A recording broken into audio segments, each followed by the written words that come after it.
Jake Morrison checked his instruments one more time. The quantum fold drive hummed quietly behind him, a sound that still amazed him after 6 months of testing.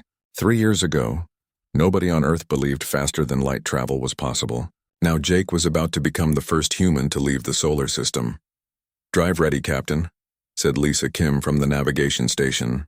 Her fingers danced across controls that looked more like a piano than a spaceship console. The quantum fold technology required a delicate touch, like conducting music with physics. "All systems green," reported Carlos Santos from engineering. The big man grinned as he watched his displays.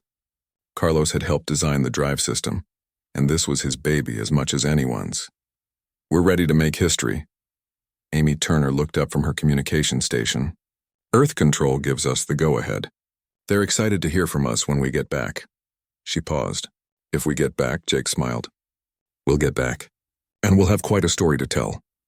He took a deep breath. "Lisa, take us to Kepler 442. Let's see what's out there." The new horizon folded space around itself. Unlike the violent shaking that movies always showed, the quantum fold felt like stepping through a doorway. One moment they were looking at Mars through the view screen. The next moment they were staring at a red dwarf star 12 light-years away. "Holy cow," whispered Carlos. "We actually did it." Lisa was already scanning their surroundings. "I'm picking up something. There's a space station about 2 million kilometers away. It's big, Jake, really big. Are you sure? Our telescopes never spotted anything like that, I'm sure. And Captain, I think they've spotted us too. I'm getting what looks like a scan of some kind." Far away on the Zephyrian monitoring station Deep Watch, alarms were screaming. Commander Vexistar rushed to the main display, his forearms working frantically at different controls. His species had been watching the humans for 300 years. The humans were supposed to be primitive. They had just learned to split atoms when the Zephyrians first noticed them. "Report," Vextar ordered in his clicking language. "Sir, a ship just appeared in our system. It didn't come through normal space. Our sensors show nothing, then suddenly there's a ship right there. No energy trail, no distortion waves, nothing." Vextar's compound eyes focused on the display. The ship was small compared to Galactic Council vessels, but it was clearly artificial. And it was definitely from the third planet of the Sol system. How is this possible? Our calculations showed they needed at least 2,000 more years. "Sir, should we make contact?" Vextar thought quickly. First contact protocols were clear, but this situation was impossible. The humans had somehow bypassed every detection system known to galactic science. "Send a message to the Council immediately. Tell them the humans have achieved faster-than-light travel, and tell them our sensors never detected their approach." The message traveled through the Galactic Communication Network, jumping from relay to relay across thousands of light-years. When it reached Centauri Prime, the capital world of the Galactic Council, it caused chaos. The council chamber was a massive dome that could hold representatives from 847 different species. Today it was fuller than usual. The monthly session was discussing trade routes when the emergency message arrived. High Chancellor Mordek read the message aloud. The chamber fell silent. For a long moment nobody spoke. Then everyone spoke at once. "Impossible. The humans are barely civilized. Our projections showed millennia before they could achieve this. How did they bypass our sensors?" Mordek raised his forearms for silence. The Chancellor was from an ancient species that had been traveling between stars when most others were still learning to make fire. If he was concerned, everyone should be concerned. "Representatives, please. We need to think carefully about this. If the report is accurate, the humans have developed technology that is completely unknown to us. This changes everything." Dr. Zephos, the ancient Arcturian who served as the Council's chief scientist, stood slowly. His species was older than most, and his words carried weight. "Chancellor, if the humans can appear anywhere without detection, they represent either a great opportunity or a great threat. We must determine which." Back on the New Horizon, Jake was making the same decision. The space station had sent them a message, but it was in languages they had never heard. Amy was working to decode it when another ship appeared. This one was definitely alien. It looked like a crystal that had been grown rather than built, all curves and flowing lines. It moved toward them slowly, making no threatening gestures. "They're trying to communicate," Amy said. "I'm getting mathematical sequences. Basic stuff. Addition, multiplication, prime numbers. Universal language," Jake nodded. "Send back the same sequences. Show them we understand." For the next hour, the two ships exchanged increasingly complex mathematical concepts. Then the alien ship sent something different, pictures, images of their species, their worlds, their civilization. "Jake," Lisa said quietly, "I think we just made contact with an entire galactic civilization. Look at these images. There are hundreds of different species, cities on dozens of worlds. This isn't just one alien race. It's a whole community of them." Carlos whistled softly. "And we just showed up in their backyard without knocking." The Zephyrian ship sent coordinates and a simple diagram showing a meeting place. Jake looked at his crew. They had come out here to explore, to see what was beyond Earth's solar system. They had found more than they ever imagined. "Well, team, looks like we're about to become Earth's first diplomats. Amy, prepare a message for Earth, tell them we're not alone. And we're going to try talking to our new neighbors."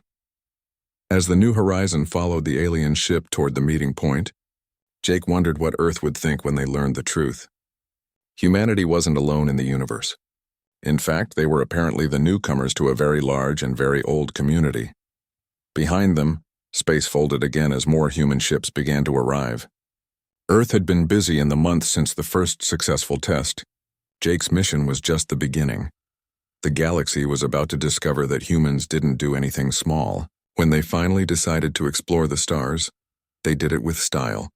Admiral Helen Brooks had been preparing for this moment her entire career, though she never imagined it would happen like this. 3 weeks after Jake Morrison's first contact, she was leading humanity's first official diplomatic mission to meet the Galactic Council. Her ship, the Earth's Promise, was 10 times larger than Jake's little explorer. It carried the best humanity had to offer: diplomat Ryan Clark, who spoke 12 Earth languages and had learned 3 alien ones in the past 2 weeks; Dr. Patricia White, Earth's leading quantum physicist; and Nathan Gray, whose job was to keep everyone safe in a universe that had suddenly become much more crowded. "Approaching Harmony Point Station," reported the navigation officer. "It's huge, Admiral. 20 kilometers across at least." Helen studied the massive structure on her view screen. The station looked like a flower made of metal and crystal, with docking arms reaching out in all directions. Ships from dozens of different species moved around it like busy insects. "Dr. White, are you getting any readings on their technology?" Patricia looked up from her instruments, frowning. "It's strange, Admiral. Their ships are definitely advanced, but everything I'm seeing suggests they use much slower methods than we do. Their fastest ships look like they would take weeks to cross the distance we covered in 2 days. That doesn't make sense. If they're slower than us, how did they build such a large civilization?" "Time," Ryan said from his station. Jake's report mentioned some of these species are thousands of years old. They've had time to build slowly. The docking procedure took an hour. The station's systems kept trying to scan the Earth's Promise and failing. Helen could see the frustration of the alien dock workers through the viewports. Their equipment simply couldn't get a proper reading on human technology. When they finally docked, Helen led her team through airlocks that adjusted automatically to human needs. The station's systems were incredibly advanced, able to provide the right atmosphere and gravity for hundreds of different species. The meeting room was a marvel of engineering. Each section was designed for different types of beings. Some areas had thick atmosphere for aquatic species. Others had low gravity for fragile flyers. The section prepared for humans was perfect, down to the temperature and humidity. High Chancellor Mordek was waiting for them. The alien leader was impressive, standing nearly 3 meters tall with 4 arms and skin that changed colors as he spoke. Behind him stood representatives from dozens of species, all watching the humans with curious expressions. "Welcome to Harmony Point," Mordek said through a translation device. "We are honored to meet the newest members of the galactic community." Ryan stepped forward and bowed in the style that Jake had reported the aliens preferred. "Thank you, Chancellor. We're honored to be here and excited to learn about your civilization." The formal greetings took almost an hour. Each species had its own customs, and Ryan did his best to show respect to all of them. Some wanted handshakes, others preferred specific gestures, and a few communicated through color changes or musical tones. When the ceremonies ended, the real meeting began. The Council's technology assessment team, led by a brilliant Catherian scientist named Zural, presented their analysis of human technology. "We have studied the sensor recordings from your ship's arrival," Zural explained. "His species looked like walking crystals and his voice sounded like wind chimes. We must admit we cannot understand how your technology works. Dr. Patricia White stood up. I'd be happy to explain. We use quantum fold principles to manipulate space-time directly. Instead of pushing through space, we convince space to fold around us. The alien scientists exchanged glances. Zural spoke carefully. Could you demonstrate this on a smaller scale? Patricia pulled out a simple human device no bigger than a smartphone. This is a basic quantum manipulator. We use them for everything from communication to cooking. She activated it, and the device began floating above her hand, rotating slowly while displaying a three-dimensional map of the local star system. The room fell silent. Patricia realized that what seemed normal to her was apparently impossible to everyone else. Is something wrong? Zural's crystalline form flickered different colors rapidly. Your small device just scanned this entire system in real time and created a quantum-accurate hologram. Our most advanced sensors cannot do this. How long did your species need to develop such technology? About 5 years once we figured out the basic principles. More silence. Finally, Chancellor Mordek spoke. 5 years? Our species have been working on similar problems for millennia without success. Nathan Gray noticed the tension in the room and stepped closer to his team. These weren't hostile reactions, but they were definitely concerned reactions.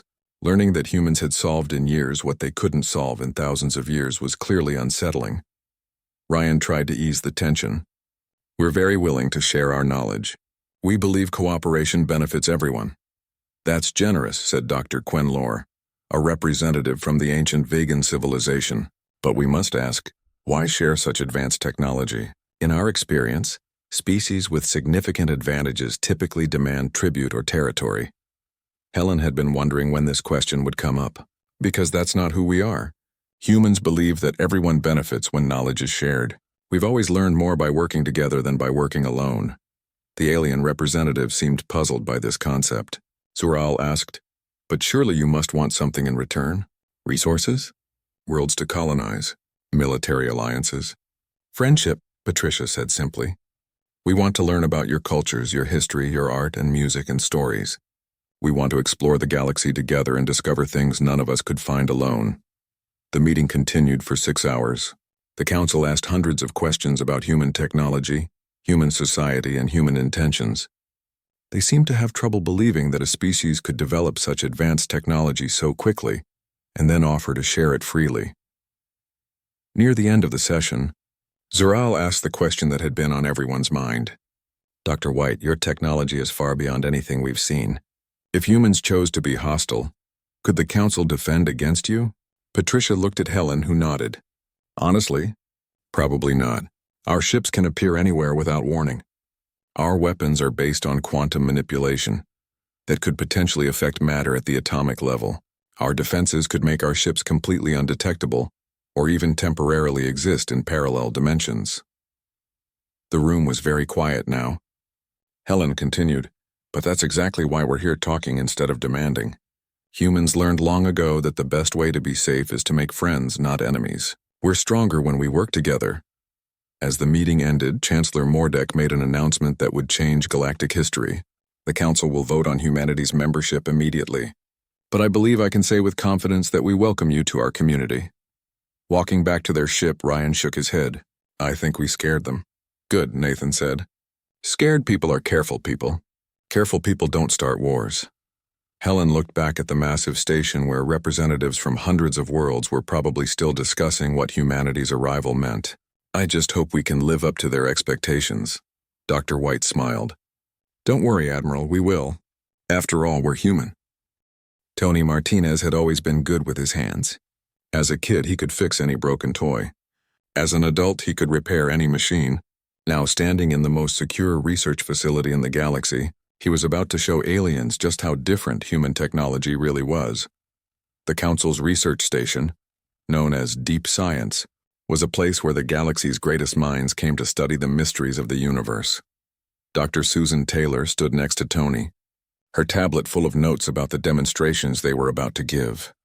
Remember, Susan whispered, these people have been working on some of these problems for thousands of years. Be gentle. Tony grinned and pulled out his standard engineer's toolkit. To him, it was just a collection of useful gadgets. To the alien scientists watching, It was about to be a revelation. Dr. Zephos, the ancient Arcturian scientist, led the group of observers. His species was old when most others were still learning to make tools. If anyone could understand advanced technology, it would be him. "Please," Zephos said politely, "show us how your tools work." Tony activated the first device, a simple scanner about the size of a pencil. Immediately, the room's computers began displaying readouts they had never shown before. The scanner was interfacing with the station systems automatically, upgrading them as it tried to find compatible power sources. "Wait," said Zural, the Catherian crystal being. "What is your device doing to our computers?" Tony looked at the displays confused. "It's just looking for a power outlet." "Why is something wrong?" Dr. Veltar, a Rigelian cybernetics expert, was staring at his instruments in amazement. "Your scanner just improved our computer systems by several technological generations. Our processing power has increased by 300%. "Oh." Tony looked embarrassed. "Sorry about that." "It does that sometimes. The scanner learns from other systems and tries to help them work better." Susan stepped forward to explain. "Human technology is designed to be adaptive and helpful. Our devices don't just perform functions, they try to improve whatever they're working with." The alien scientists exchanged worried glances. Technology that improved itself was theoretical to them. Technology that improved other technology was beyond their understanding. "Could you show us something else?" Zephos asked carefully. Tony pulled out what looked like a simple wrench. When he activated it, the tool began shifting its shape, becoming different sizes and configurations. It's a universal adjustment tool. It can become any tool you need for mechanical work.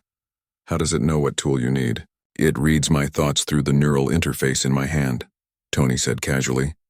"Most humans have basic neural implants now. Makes working with technology much easier." Dr. Quindar, the station's chief medical officer, nearly dropped his instruments. "You have computers in your brains?" Susan laughed. "Not exactly computers. They're quantum consciousness interfaces. They help us think more clearly and communicate with our technology better. Every human child gets them now." The implications hit the aliens all at once. Humans weren't just using advanced technology. They were integrated with it. The difference between human and machine was becoming meaningless. "Dr. Taylor," Zephos said slowly, "could you explain your computational technology?" Susan pulled out her tablet and connected it to the station's main computer. "This is a standard human tablet. It uses quantum consciousness processing, which means it doesn't just calculate, it actually thinks." The tablet's interface appeared on the room's main screen. The alien scientists watched in fascination as the device began analyzing their research data and offering suggestions for improvements. "Your computer is solving equations we've been working on for decades," whispered Dr. Nomak, a mathematician from the Centauri system. "It's not really my computer," Susan explained. "It's more like a thinking partner. Human technology is designed to work with us, not just for us." Captain Steve Johnson's voice came over the communication system. "Permission to dock, Deep Science. We have some medical technology to demonstrate." The Discovery, Steve's science vessel, docked with the station an hour later. Steve brought with him Dr. Linda Chen, humanity's leading medical researcher, and a collection of devices that would revolutionize galactic medicine. "This is a cellular regenerator," Linda explained, holding up a device no bigger than a coffee cup. "It can regrow lost tissue, repair genetic damage, and cure most diseases." Dr. Helvin, the station's chief medical officer, studied the device carefully. "How does it work?" "It convinces damaged cells to remember what they're supposed to be," Linda said simply. "Then it provides the energy and materials for them to fix themselves." "That's impossible. Cells don't have memory in that sense." Linda smiled. "They do at the quantum level. Everything that ever happened to a piece of matter is recorded in its quantum structure. We just learned how to read and edit that information."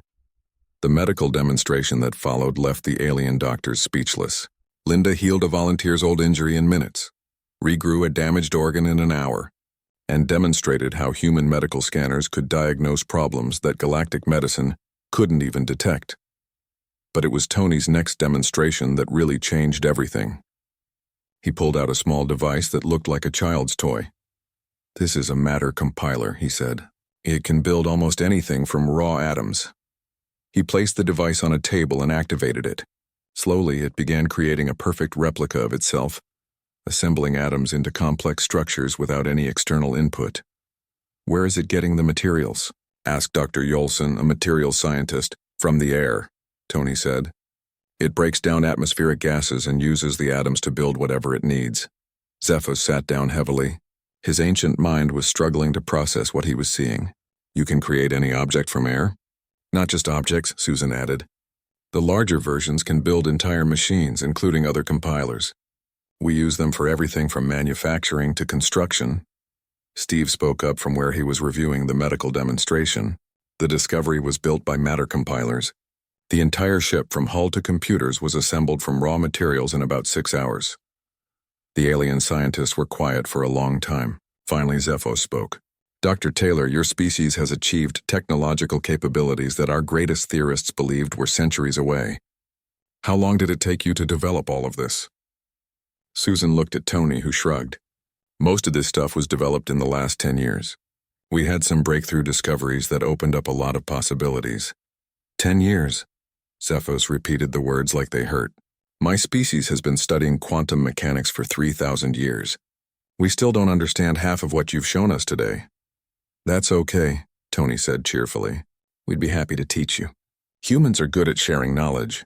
Dr. Veltar looked up from his instruments.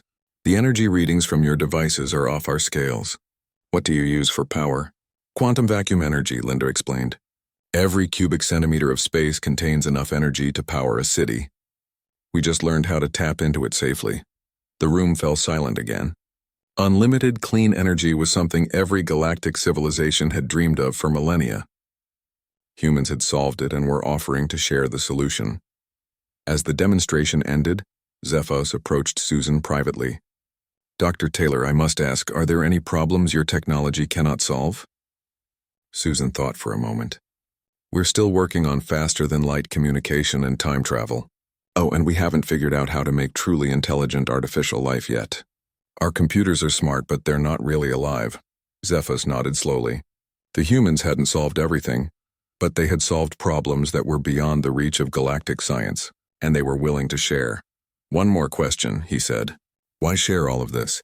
Your technology could make humanity the most powerful species in the galaxy. Susan smiled. Because the galaxy is big and full of interesting problems. We'll solve them faster if we work together.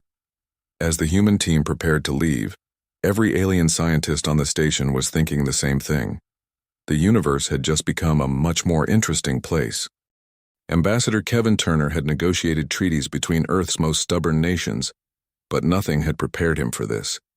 Sitting across from representatives of 847 different species, each with their own customs, languages, and ways of thinking, he was trying to figure out how humanity could join a galactic civilization that was still trying to understand what humans actually were.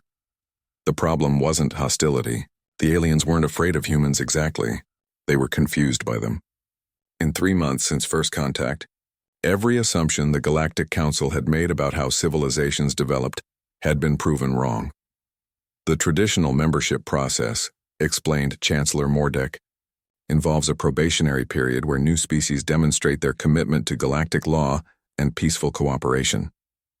Kevin nodded politely. We understand, Chancellor, but I think we have a unique situation here.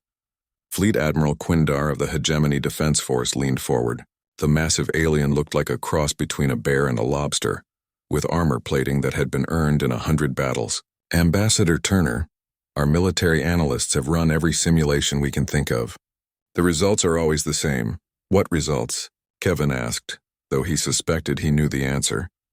If humanity chose to be hostile, the galaxy would fall within weeks. Your ships can appear anywhere without warning. Our defenses can't detect you, can't track you, and probably can't stop you. The chamber was quiet. Kevin looked around at the assembled representatives, seeing the same concern on every face, no matter how alien. Admiral, may I ask a question? Of course. In your simulations, how many humans does it take to conquer the galaxy? Quindar's mandibles clicked nervously. According to our best estimates, a single human ship could cripple our entire defense network. The technology demonstrations have shown that your smallest devices can overwhelm our most advanced systems. Kevin stood up and walked to the center of the chamber. Admiral, there are 8 billion humans on Earth. We have been building ships as fast as we can for months. Do you know how many military vessels we have? Our intelligence suggests several hundred. 0. Kevin let the word hang in the air. We have 0 military ships. Every human vessel in space is either an explorer like Captain Morrison's ship, a science vessel like the Discovery, or a diplomatic ship like the one that brought me here. Dr. Zephos, the ancient Arcturian scientist, spoke up. That's impossible. Every spacefaring civilization builds military vessels first. Not humans, Kevin said simply. We built ships to explore, to learn, and to make friends. The idea of building weapons that could destroy planets or star systems never occurred to us. Representative Yeltar from the Procyon Coalition stood up. Ambassador, your technology could easily be weaponized. Are you saying humans have never considered the military applications? Kevin smiled sadly. Representative, humans spent thousands of years perfecting the art of killing each other. We got very good at it. So good that we almost destroyed ourselves several times. When we finally developed the technology to travel between stars, we made a decision as a species. Never again. What do you mean? Asked Chancellor Mordek. We chose to focus our efforts on creation instead of destruction. Every human technology is designed to build, heal, protect, or explore. We simply don't make weapons anymore. The chamber erupted in confused murmurs. The concept of a species voluntarily giving up weapons was almost incomprehensible to the assembled aliens. President Laura Henderson's voice came over the communication system. This is President Henderson requesting permission to address the Council. Granted, Mordek replied. The view screen lit up, showing Laura standing in the Oval Office on Earth. Behind her, through the windows, alien ships could be seen in Earth's sky. Human engineers were already working with alien scientists, sharing technology and ideas. Members of the Galactic Council, Laura began, I bring greetings from Earth and an official response to your concerns about humanity's place in the galactic community. She paused, looking directly at the camera. We know our technology seems advanced compared to yours. We know our rapid development seems impossible. But I want you to understand something important about humans. We don't want to rule anyone. Then what do you want? Asked Admiral Quindar. Friends? Laura said simply.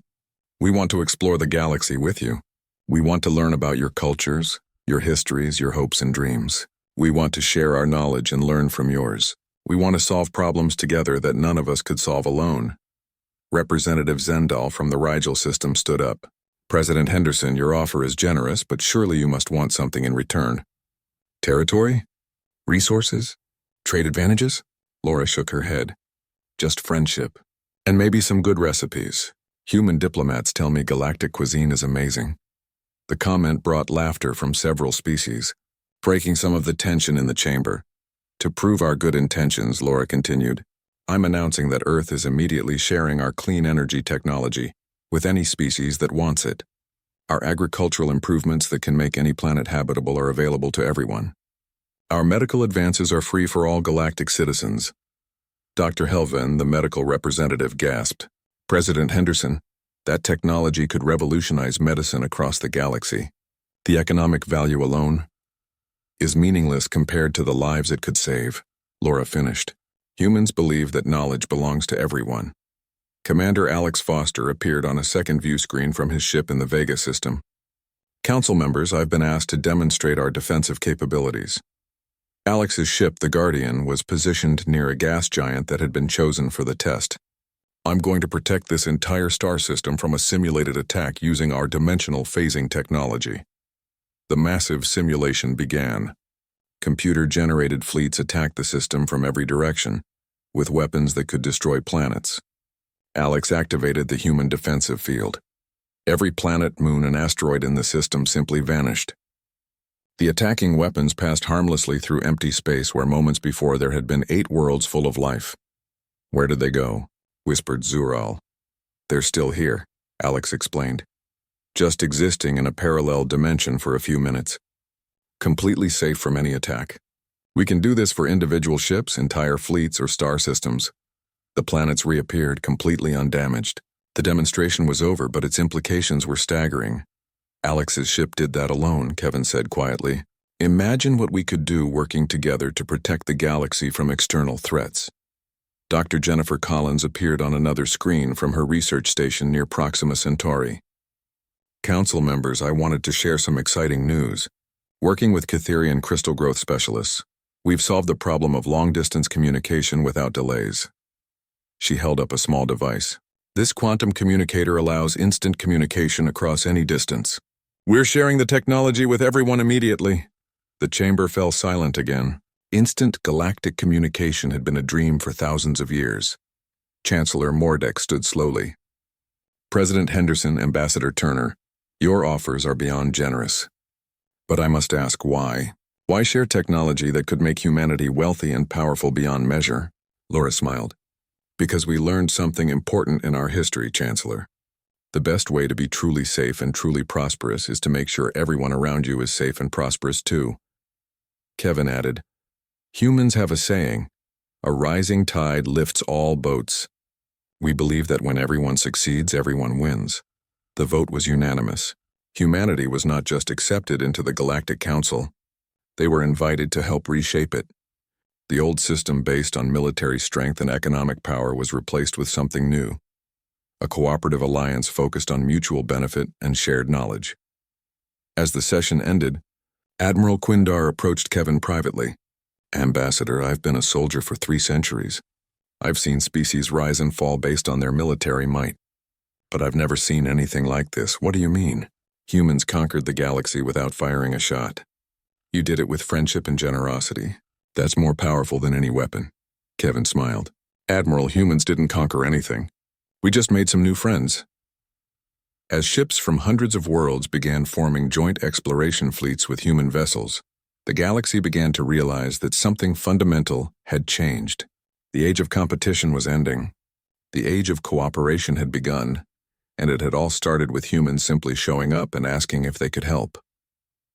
6 months after first contact, Captain Daniel Kim hardly recognized the galaxy. What had once been a collection of separate civilizations struggling with their own problems had become something entirely new. A true community working together toward common goals. Daniel stood on the bridge of the Harmony, the first ship designed jointly by humans and aliens. The vessel was beautiful, combining human quantum fold technology with Catherian crystal engineering and vegan biomechanical systems. More importantly, its crew included representatives from 12 different species, all working together as smoothly as any human team. Captain, called Lisa Park from the navigation station, we're approaching the Andromeda Research Station. Dr. Chen's team is ready for us. The station they were approaching would have been impossible just months ago. Built using human matter compilers and alien construction techniques, it existed partially in normal space and partially in quantum dimensions. It was humanity's first major contribution to galactic architecture, a research facility that could study phenomena that existed across multiple realities. Any word from the exploration teams? Daniel asked. The joint fleet under Captain Morrison found 3 more habitable systems this week, reported Ensign Veltar, a young Procyon who had volunteered for human service. They're already beginning terraforming operations. Daniel smiled. Jake Morrison had come a long way from that first nervous flight out of the solar system. Now he commanded a fleet of 50 ships from 20 different species, pushing the boundaries of known space further every day. Captain Kim, came a transmission from the research station. This is Dr. Mary Thompson. We're ready for your arrival. We have some very exciting discoveries to share. The Harmony docked with the station using a process that still amazed Daniel. Human dimensional phase technology allowed the ship to exist in the same space as the docking bay, without either one being damaged. To outside observers, it looked like the ship simply merged with the station. Dr. Thompson met them at the airlock, practically vibrating with excitement. Mary had been one of Earth's leading quantum physicists before first contact. Now she was part of the most ambitious research project in galactic history. Daniel, you have to see this, she said, leading them through corridors filled with equipment from dozens of different civilizations. We found something incredible in the galactic core. The research lab was a marvel of cooperative engineering. Human quantum computers worked alongside Arcturian crystalline processors and Rigelian bioneural networks. The combination had produced computational power beyond anything any single species could have achieved. Show them the artifact, Mary said to her assistant, Dr. Zeklon, a Centaurian archaeologist. The main display lit up with an image that took Daniel's breath away. Floating in the void near the galaxy's central black hole was a structure the size of a small moon, covered in patterns that seemed to shift and change as they watched. "We found it using the new dimensional scanners," Mary explained. "It's been there for millions of years, but it exists in so many dimensions simultaneously that previous technology couldn't detect it." "What is it?" asked Lisa Park. Dr. Zeklon's tentacles moved in what Daniel had learned was excitement. "We believe it's a library, a collection of knowledge left by an ancient civilization that existed before any of our current species evolved. The amazing part," Mary continued, "is that we can actually access it. Human dimensional phase technology allows us to interface with the structure safely." She activated a control panel, and suddenly the lab was filled with holographic displays showing star maps, scientific equations, and artistic creations from a civilization that had vanished long before Earth had even formed. "My God," whispered Daniel. "How much information is there?" "Enough to keep every scientist in the galaxy busy for centuries," Mary said. "But that's not the best part. Look at this." A new display appeared showing the locations of dozens of similar structures throughout the galaxy. Some were hidden in nebulae, others buried in asteroid fields, and a few existed in the empty space between star systems. "There are libraries everywhere," Dr. Zeklon said. "The ancient civilization left knowledge caches throughout the galaxy. We just needed the right technology to find them." Over the next hour, they explored the ancient database. The extinct civilization had been incredibly advanced, but their technology was different from both human and current galactic science. They had focused on harmony with natural forces rather than manipulating them. "Look at their star maps," Mary said, bringing up a display that showed the galaxy as it existed millions of years ago. They marked every habitable world, every dangerous phenomenon, every resource that future civilizations might need. Daniel stared at the map. "They were preparing for us, for all of us." "It gets better," Dr. Zeklon said. "We found records of other galaxies, other civilizations. The ancient ones were part of a network that spanned multiple galaxies. If we can decipher their technology, we could make contact with civilizations in Andromeda, the Magellanic Clouds, even distant galaxy clusters," Mary finished. The implications were staggering.